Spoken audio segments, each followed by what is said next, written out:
Hello दोस्तों, मैं हूं आपका दोस्त एडवोकेट शिवेंद्र प्रताप सिंह। कुछ लोग ये सवाल करते हैं कि 125 का केस झूठा है, 498A का भी केस झूठा है, 125 या डीवी का भी केस झूठा लगाया गया और इसमें से हम क्या मानहानि का केस कर सकते हैं पत्नी पर या उसके मायके वालों पर।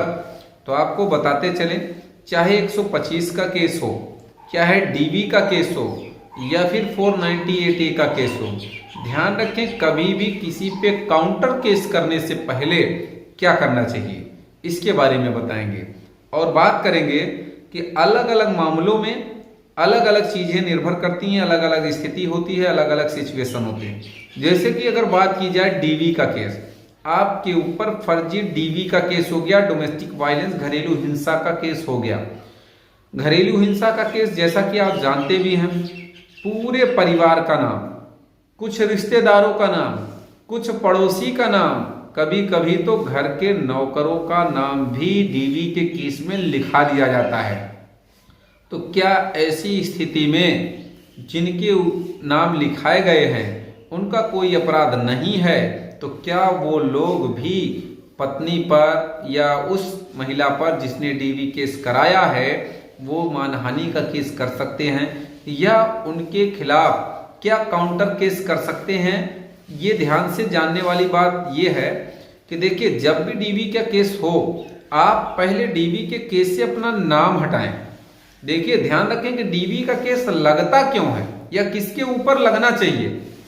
घरेलू हिंसा का केस पति घरेलू हिंसा कर सकता है, जो घर में आपके साथ रह ही नहीं रहा हो, जैसे कि रिश्तेदार, भाई 2 दिन 4 दिन शादी है, विवाह है, कोई प्रोग्राम है, कोई फंक्शन है, कोई पार्टी है, उसमें रिश्तेदार आ गए तो आपको घरेलू हिंसा नहीं कर दिए हो। घरेलू हिंसा का केस होना तब माना जाए जब एक ही रसोई में पूरे परिवार का भोजन बन रहा हो, तब तो माना जा सकता है कि भाई आपके साथ घरेलू हिंसा जैसी घटना हो सकती है, घटी हो।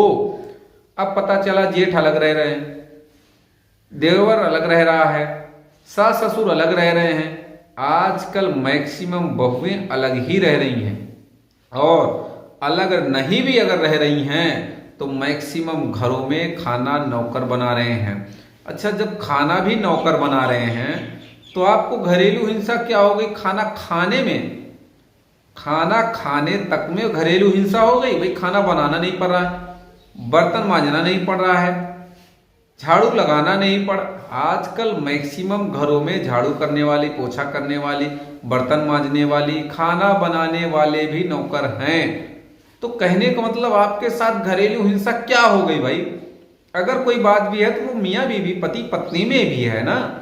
पूरे परिवार का नाम लिखा दिया, रिश्तेदारों का नाम लिखा दिया।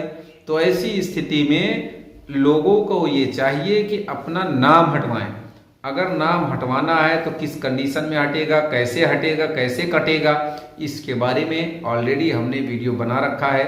Shivendra high court YouTube channel है हमारा, जिस पर आप वीडियो देख रहे हैं, उस पर जाएं और उस वीडियो को देखें।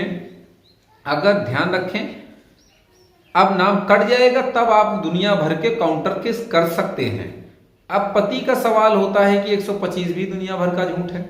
अगर 125 का केस भी झूठा है तो भाई 125 में तो ऑलरेडी माननीय सर्वोच्च न्यायालय रजनीश वर्सेस नेहा में कह चुका है कि अगर 125 का झूठा मुकदमा आपके खिलाफ लग रहा है, लगा दिया गया, झूठा एफिडेविट दे दिया गया, गवाही दे दी गई, साक्ष्य दे दिया गया झूठा, तो ऐसी स्थिति में धारा 191, 92, 93, 199, 211 आईपीसी में उसे जेल कराए। धारा 340 सीआरपीसी के तहत 340 की कार्रवाई कराइए ना।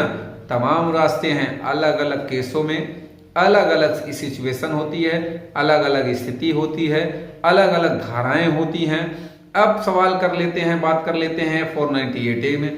498A में तो भर भर के झूठ बोला जाता है, 10 लाख 15 लाख के नीचे लिखाया नहीं जाता है, जबकि दुनिया भर के एविडेंस लोगों के पास भी रहते हैं। परिवारों का नाम, पारिवारिक लोगों का नाम, रिश्तेदारों का नाम, सबका नाम लिखा भी दिया जाता है। अगर ऐसी स्थिति है आपके भी केस में, तो जब कभी भी चार्जशीट फाइल हो, चार्जशीट फाइल होने से पहले एक आवेदन आप जरूर दें। जब भी आपको पता चले कि आपके खिलाफ झूठा मुकदमा लिख गया है तो आप एक एप्लीकेशन दें, आवेदन दें सबूतों को लगा के कि हमारा नाम इसमें गलत लिखा गया है। ये रूलिंग कहती है कि पारिवारिक या रिश्तेदारों का नाम बेवजह नहीं लिखा जाना चाहिए। उन जजमेंट्स की कॉपी लगाते हुए वो एप्लीकेशन दें। गारंटी है आपका नाम कट जाएगा। जब आपका नाम कट जाए तब आप काउंटर केस, मानहानि का केस, धारा 182 आईपीसी का केस, तमाम केस हैं, तमाम धाराओं में केस बनेंगे, वो केस आप कर सकते हैं। तो कहने का मतलब ये कि पहले अपना बचाव करें, उसके बाद किसी पे काउंटर केस करें। अगर कोई भी बात शेष रह गई, डिटेल से कुछ बात करनी है, जाननी है, तो स्क्रीन पर चल रहे नंबर पर जानकारी आप ले सकते हैं। तो उम्मीद करता हूं, आशा करता हूं आज का यह वीडियो आपको बेहद पसंद आया होगा। अगर वीडियो पसंद आए तो वीडियो को लाइक करें, शेयर करें, यूट्यूब चैनल शिवेंद्र हाईकोर्ट को जरूर सब्सक्राइब